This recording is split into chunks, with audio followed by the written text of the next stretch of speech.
नमस्कार।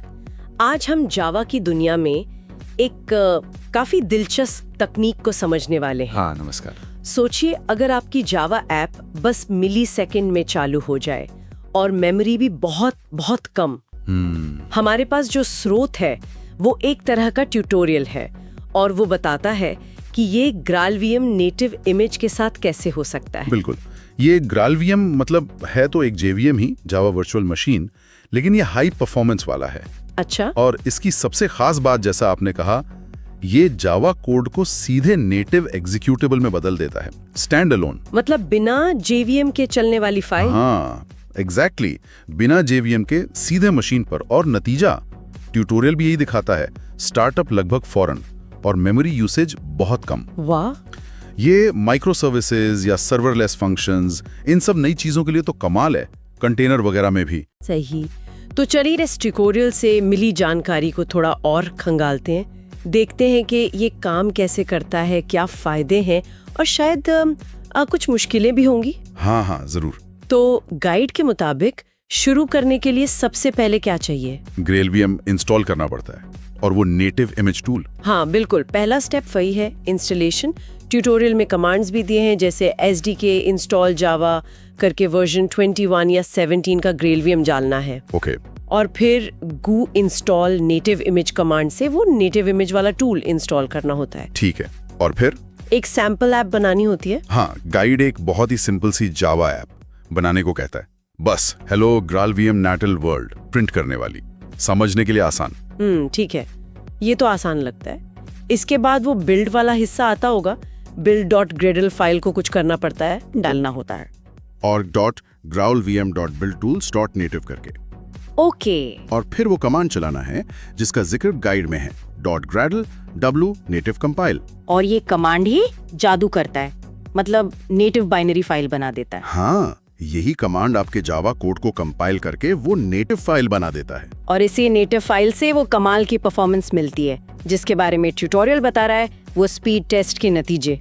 हाँ, नतीजे तो वाकई मतलब काफी असरदार हैं, जैसा गाइड में दिखाया गया है। कितने थे? देखो, जहां नॉर्मल जेवीएम ऐप को स्टार्ट होने में लग रहे थे करीब 0.8 सेकेंड, जो कि ठीक ठाक है वैसे। हाँ, लेकिन नेटिव इमेज वाली ऐप सिर्फ 0.02 सेकेंड में। क्या बात है, ये तो बहुत बड़ा फर्क है, मतलब 30-40 गुना तेज। हाँ बिल्कुल। सोचिए कमांड लाइन टूल या सर्वरलेस फंक्शन के लिए कितना फर्क पड़ेगा इससे। और मेमोरी, वो भी कमाल है। मेमोरी का क्या? नेटिव बाइनरी ले रही थी करीब 25 MB, सिर्फ 25, जबकि नॉर्मल जेवीएम ऐप वो 120 MB के आसपास। अरे वाह, 25 MB बनाम 120 MB, ये तो बहुत ही बड़ा अंतर है ना? तो फिर जैसा गाइड कहता है, ये तकनीक क्लाउड नेटिव माइक्रो सर्विसेज के लिए, सर्वरलेस फंक्शंस के लिए बहुत अच्छी है, वो कोल्ड स्टार्ट वाली दिक्कत कम करने के लिए। हाँ बिल्कुल, और हल्के कंटेनर इमेजेस बनाने के लिए भी, जहाँ रिसोर्स बचाना जरूरी है, वहाँ ये बहुत काम की चीज है। लेकिन कुछ मुश्किलें भी तो होंगी, गाइड में कुछ बताया है? हाँ, कुछ बातों का ध्यान रखना पड़ता है, जैसा गाइड में भी लिखा है। एक मेन चीज है जावा का रिफ्लेक्शन। ओ हाँ, रिफ्लेक्शन, वो तो काफी इस्तेमाल होता है जावा में। उसके लिए अलग से कुछ करना पड़ता है? हाँ, उसके लिए खास कॉन्फ़िगरेशन चाहिए, क्योंकि देखिए नेटिव इमेज में कंपाइलेशन पहले ही हो जाता है, रन टाइम से पहले। अहेड ऑफ टाइम कंपाइलेशन, है ना? बिल्कुल। AOT कंपाइलेशन तो रन टाइम पे डायनामिक तरीके से क्लास वगैरह ढूंढना जैसा रिफ्लेक्शन करता है, वो मुश्किल हो जाता है। अच्छा। तो आपको बिल्ड के टाइम ही बताना पड़ता है कि किन क्लासेस या मेथड्स पर रिफ्लेक्शन इस्तेमाल होगा।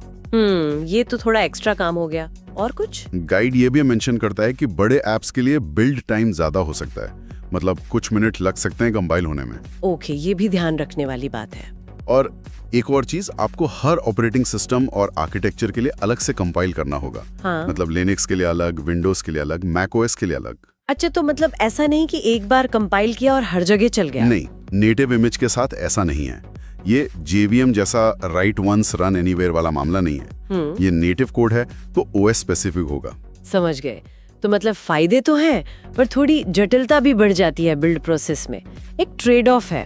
हाँ बिल्कुल, परफॉर्मेंस के लिए ये कीमत चुकानी पड़ सकती है। तो अगर हम संक्षेप में कहें, ग्रालवीएम नेटिव इमेज जावा एप्स को AOT कंपाइलेशन के जरिए बहुत तेज स्टार्टअप और कम मेमोरी उपयोग का फायदा देती है, जो पारंपरिक JVM के रन टाइम वाले तरीके से काफी अलग है। एकदम सही कहा। और अगर कोई इसे आगे आजमाना चाहे तो ट्यूटोरियल कुछ अच्छे पॉइंट्स भी देता है, जैसे कि इसे स्प्रिंग बूट 3.2 के साथ ट्राई करना। स्प्रिंग बूट में अब नेटिव इमेज सपोर्ट काफी अच्छा हो गया है। हाँ, सुना है मैंने। या फिर क्वार्कस और माइक्रोनॉट जैसे फ्रेमवर्क्स देखना। ये तो बने ही नेटिव फर्स्ट अप्रोच को ध्यान में रखकर है।